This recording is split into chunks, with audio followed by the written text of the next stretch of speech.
दोस्तों, स्वागत है साहित्य सहचर के इस नायाब यूट्यूब प्लेटफॉर्म पर। मुझे नहीं पता कि इस वीडियो को कितने लोग देखेंगे, लेकिन मुझे ये भी पता है कि जो इस वीडियो को देख रहे हैं या देखते हैं, वो लगभग पूरा देखते हैं। तो मैं उनके लिए वीडियो बना रहा हूँ, जो इसे पूरा देखते हैं। तो थैंक यू आपको कि आप इस वीडियो को पूरा देखते हैं, और आप ही से गुजारिश रहेगी कि इस वीडियो को जो है शेयर करें, लाइक भी करें, और अच्छा लगता है तो चैनल को सब्सक्राइब भी कर सकते हैं। तो चलिए शुरू करते हैं। आज हम जो शुरू करेंगे वो प्रगतिवाद के कुछ प्रश्न रहेंगे, और धीरे धीरे हम लोग बढ़ रहे हैं। छायावाद कर लिया है, द्विवेदी युग भी कर लिया है, भारतेंदु युग भी कर लिया है, उससे पहले रीतकाल, भक्तिकाल भी कर रखा है, आदिकाल भी कर रखा है। तो इतने सारे कर रखे हैं हम लोगों ने। अब हम जो है आज प्रगतिवाद करेंगे, फिर प्रयोगवाद भी करना है, फिर हम हमारा है कि जो है भाषा विज्ञान से प्रश्न आते हैं, काव्यशास्त्र प्रश्न आते हैं, तो सारे करेंगे, आपके साथ ही करेंगे। ओके, तो चलिए आज हम लोग प्रगतिवाद शुरू करते हैं। तो चलिए सीधा प्रश्नों की तरफ चलते हैं। पहला प्रश्न जो है वो प्रश्न है आपका ये। पेन तो ले चुका हूँ। किस प्रगतिवादी कवि ने सीता पर खंड काव्य लिखा? ठीक है, तो ये सीता पर खंड काव्य लिखने वाले, हाँ, जो है नागार्जुन है। वो भूमिजा नाम से लिखते हैं, भूमिजा।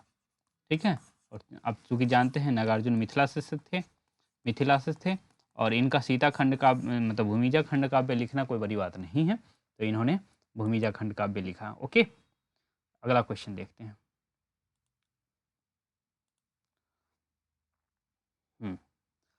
दिनकर की रश्मिरथी में रश्मिरथी कौन है? तो ये कर्ण की बातचीत हो रही है, तो आप जानते हैं कि कर्ण नायक हैं। हाँ, प्रगतिवाद, अब देखो रिसर्शन रीजन में थोड़ा संभल के करना होता है। हाँ, प्रगतिवाद की मूल स्थापना सैद्धांतिक रूप से प्रगतिशील थी, क्योंकि उसका लक्ष्य भौतिक यथार्थवाद के आधार पर निर्मित मूल्यों को प्रतिष्ठित करना था। बिल्कुल दोनों सही है, ठीक है। हाँ, इसमें यह अच्छी बात है कि एक्सप्लेनेशन की बातचीत नहीं हो रही है। जब एक्सप्लेनेशन की बातचीत होती है तो फिर थोड़ा सोचना पड़ता। ठीक, हम फास्ट फास्ट करेंगे कि अधिक से अधिक क्वेश्चन कर पाएँ, क्योंकि फास्ट फास्ट करने में एक्सप्लेनेशन थोड़ा कम करना पड़ेगा मुझे, वरना समय अधिक लगेगा और आप लोगों के पास समय भी नहीं है, और मैं चाहता हूँ कि आप अधिक से अधिक रिवीजन करके जाएँ। इसीलिए हम अधिक से अधिक प्रश्न करेंगे एक्सप्लेनेशन पे, जो है जहाँ याद करने लायक मेरे माइंड में ट्रिक होगा वो ट्रिक आपको बताते चलेंगे। प्रगतिवाद में निम्न वर्ग के जीवन चित्रण को प्रधानता दी गई। स्त्री जीवन, उच्च वर्गीय जीवन, मध्य वर्गीय जीवन और दलित जीवन। तो ठीक है, तो ये जैसे ही प्रगतिवादी बात करेंगे तो मध्य वर्गीय जीवन की बातचीत अधिक आएगी। ओके, दलित साहित्य में दलित दलित जीवन की आ जाएगी। ठीक है, और बाकी जो है लिटरेचर में आप जानते हैं कि उच्च वर्ग के जीवन की हम लोग बहुत सारी बातचीत कर रहे हैं, और स्त्री विमर्श में स्त्री जीवन की बातचीत तो होती ही है। प्रगतिवाद साहित्य उसे माना गया है जो, ये देखिए प्रगतिवाद जो है एक तरह से कहा जाए तो जो है मार्क्स के विचारों से प्रभावित है। ठीक है, सामाजिक यथार्थ को अभिव्यक्ति सामाजिक यथार्थ की अभिव्यक्ति को उद्देश्य मानकर लिखा गया। द्वंद्वात्मक भौतिकवाद की प्रेरणा से लिखा गया, जो प्रगति मार्ग को प्रशस्त करे, किसी राजनीतिक विचारधारा में बंधा हो। क्या ये ऑप्शन इस फॉर्म में दिया हुआ है या फिर 1 2 3 करके दिया हुआ है? आप देख रहे हैं कि 1 2 3 करके नहीं दिया हुआ है।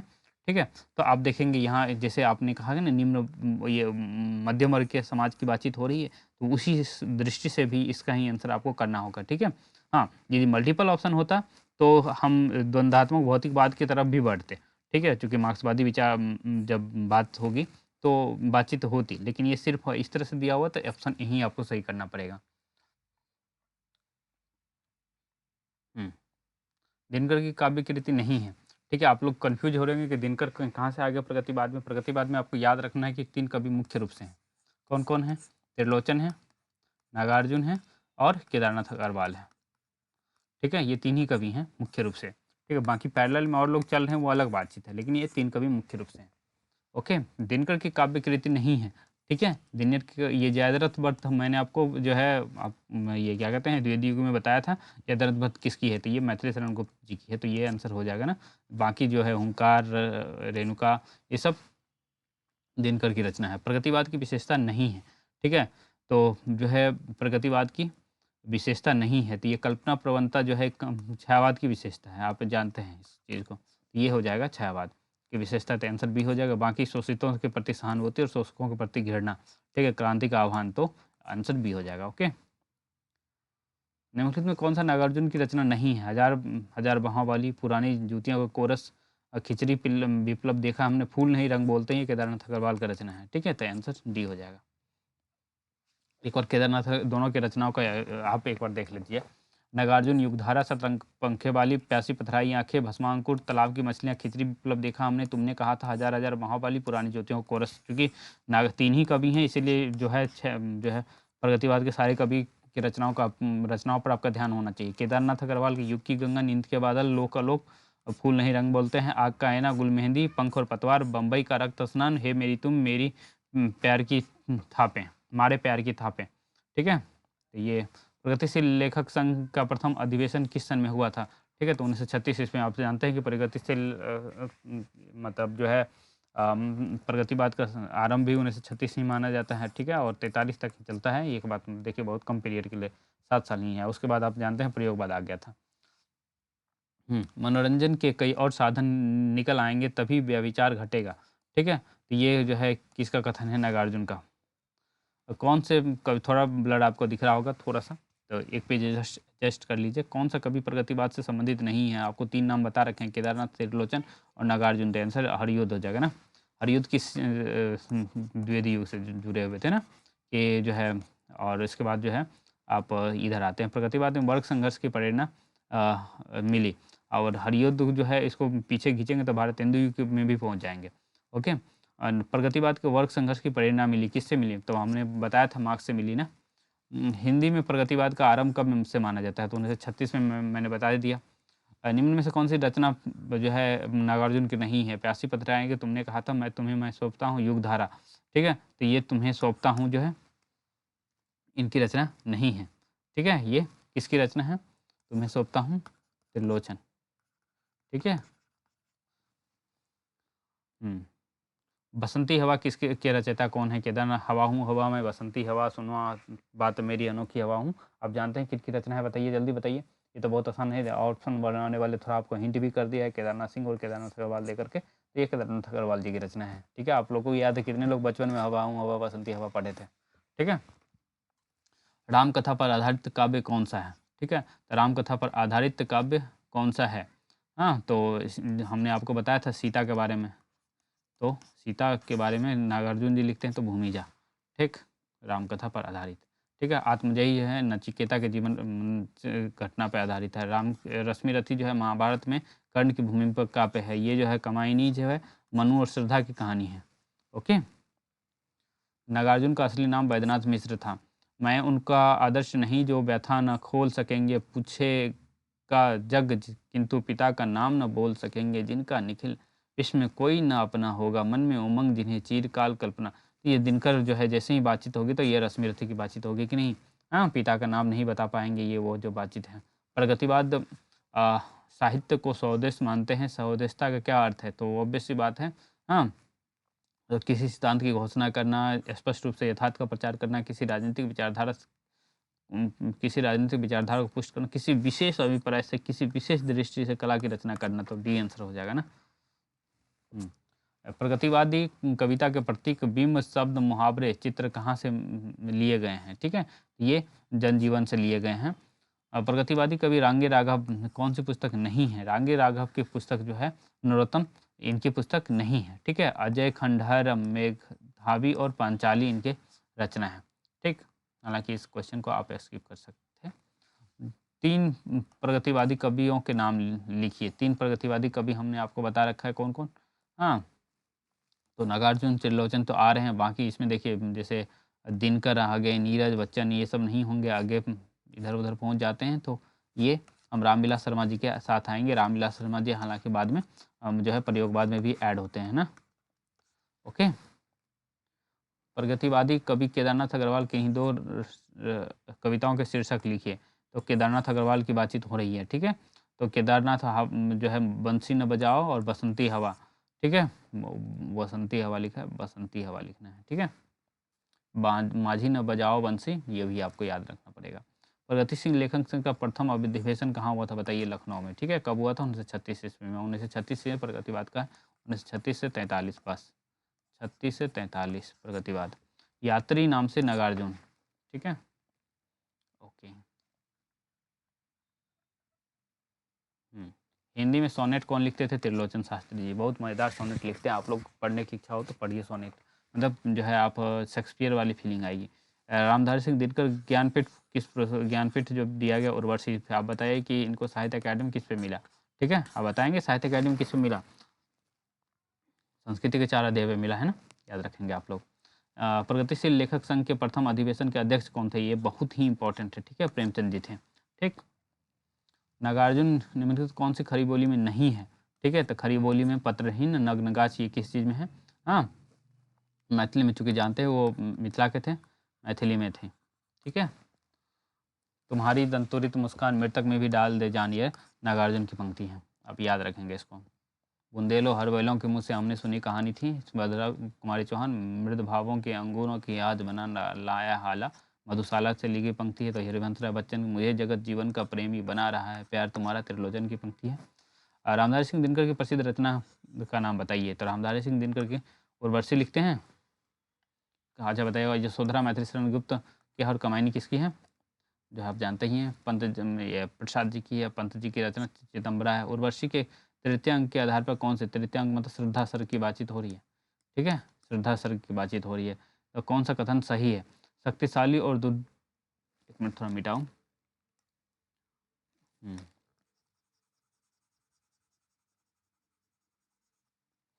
हाँ, ये पेन लेना होगा। सुंदरियों के कटाक्ष से आहत हो जाते हैं। उर्वशी मानव है। उर्वशी कहती है यह देह भाव भ्रांति है। पुरडवा के अनुसार मर्त्य मानव को देवता कहा जा सकता है। ठीक है, तो ये देखो, पुनर्डवा के अनुसार मर्त्य मानव को देवता काहे कह दोगे भाई? ठीक है, और ये जो है ऑब्वियस सी बात है, हम लोग जो है श्रद्धा तृतीय अंक की बात, अच्छा 1 मिनट उर्वशी की बातचीत हो रही है, मेरे दिमाग में कमायनी आ गया, वही तो, सॉरी, ये दिमाग में कमायनी चल गया था। होता है फास्ट में, इस तरह की गलती होती रहती है। हाँ, ओके, तो ये जो है आप, क्योंकि नेट के सिलेबस में पूरा का पूरा उर्वशी लगा हुआ है, ठीक है, इस वजह से ये क्वेश्चन बनना बिल्कुल सही बात है। ठीक है, तो उर्वशी कहती है यह देह भाव भ्रांति है, ये आप जब पढ़ेंगे ना तृतीय अंक, ठीक है, और जैसे हम कह रहे थे ना कमायनी की बातचीत हो रही है, तो कमायनी यदि होता तो तृतीय सर्ग लिखा होता, ना कि तृतीय अंक, ये भी ध्यान देने की बात है। ठीक है, और शक्तिशाली और दुर्गो पुरुष भी सुंदरियों के कटाक्ष से आहत हो सकते हैं, ये भी सही बात है। ठीक है, तो ए और सी आंसर हो जाएगा आपका। और देखिए कि कितने अंदर से जाता है नेट के सिलेबस में अब एनटीए वाले। ठीक है, तो इसीलिए आप लोगों को कहेंगे कि आराम से और अच्छे से पढ़िए, वरना गड़बड़ हो जाएगा। क्वानो नदी किसका है बताओ? क्वानो नदी आप बताओ, सर्वेश्वर दयाल सक्सेना का है। ठंडा लोहा किसका है? डी का एक हो जाएगा, डी का एक कहीं है, डी का एक बी नंबर में आंसर है, तो सीधा लगा दो। ठीक है, ठंडा लोहा किसका बताओ? सी का 4 धर्मवीर भारती, ये 3 नहीं, सही है, ठीक है 4। उसके बाद आज नहीं, आज नदी बिल्कुल उदास थी। ठीक है, तो ये जो है केदारनाथ अग्रवाल का नदी की बाँख पर छाया, तो ये जो है अज्ञे जी का है। तो आपको एक याद रहे, कम हमको क्वानो नदो याद है या ठंडा लोहा याद है, कुछ भी इसमें से एक आपको याद रहे तो आप जल्दी से कर पाएंगे। ठीक है, अज्ञे जी का। जन्मना कभी प्रकृतिया घुमक्कर, और ये सीधी सीधी बात जो है, ऐसे ही घुमक्कर की बातचीत हो गई ना, हाँ, तो आप नागार्जुन की तरफ जाएंगे। ठीक है, बलचनमा उनका उपन्यास है, बहुत मज़ेदार उपन्यास है, आप पढ़ेंगे तो मज़ा आएगा आपको भी। ओके, हाँ, बैठे हुए सुखद आतप में मृग रोम मंथन करते हैं, वन के जीव विवर के बाहर हो विश्रब्ध विचरते हैं। उपयुक्त पंक्ति कहाँ से लिया गया है? तो ये जब आप पढ़ेंगे ना, हाँ, ये मुझे जहाँ तक याद है सेकेंड अंक पढ़ेंगे इसका, रश्मि रथी का, तो वहाँ मिलेगा आपको, ये परशुराम का आश्रम सेकेंड अंक में है ना। उर्वशी किसके द्वारा रचित है? तो ये तो आप बताने की क्या ही चीज़ बच गई, तो ये दिनकर जी द्वारा रचित है। और सुनारी संवाद हम लोग के बीच में पढ़ना था, तो आप लोग भी चाहें तो उर्वशी पढ़ सकते हैं। उर्वशी अपने समय का सूर्य हूँ मैं, इस तरह की भी मतलब पंक्ति है उसमें। ओके, तो रचना नागार्जुन की है, तो प्यासी पथराई आँखें, स्मृति की रेखा बताओ किसकी है? महादेव वर्मा का ना। ओके, डैश प्रगतिवाद का जो है आधार है। तो द्वंद्वात्मक भौतिकवाद मैंने आपको बताया था कि ये मार्क्स का विचार है, मार्क्स का थ्योरी है द्वंद्वात्मक भौतिकवाद। ठीक है। जमुन जल तुम केदारनाथ अग्रवाल जी का रचना है। ठीक है। रामधारी सिंह दिनकर की काव्य कृति कौन सी है? रामधारी सिंह दिनकर की काव्य कृति कुरुक्षेत्र है। ठीक है। लोकायतन किसका है ये बताओ? लोकायतन पंत जी का है ना, 1964 ईस्वी में, आप ये याद रखेंगे। ठीक।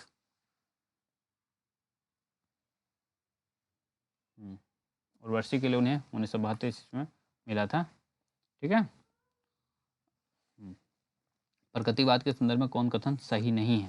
ठीक है। तो प्रगतिवाद के जो जैसे कल्पना लोग ऐड कर दिया ना, हाँ, प्रकृति और कल्पना लोग, ये मुख्य रूप से किसकी बातचीत है? हाँ, प्रगतिवाद की बातचीत नहीं है, छायावाद की बातचीत है। ठीक है, छायावाद की विशेषताओं में, तो आंसर ए हो जाएगा। बाकी आप देख लीजिए।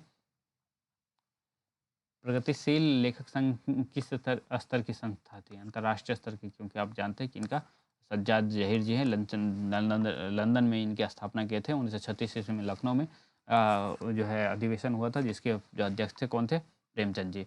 मैं उस जनपद का कवि हूँ, कौन है? त्रिलोचन जी लिखते हैं। ठीक है। त्रिलोचन का वास्तविक नाम क्या था? वासुदेव सिंह।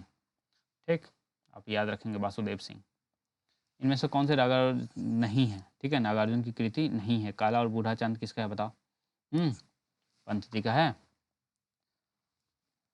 कबीर के उपरांत जो है हर विध्वंसकारी जन विरोधी शक्ति को सर्वाधिक खुली चुनौती देने वाले साहित्यकार कौन है?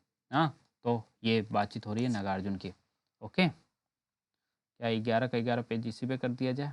नहीं। द्वंद्वात्मक भौतिकवाद विकासवाद का किसका बेधारा पर प्रभाव पड़ा था? प्रगतिवाद पर।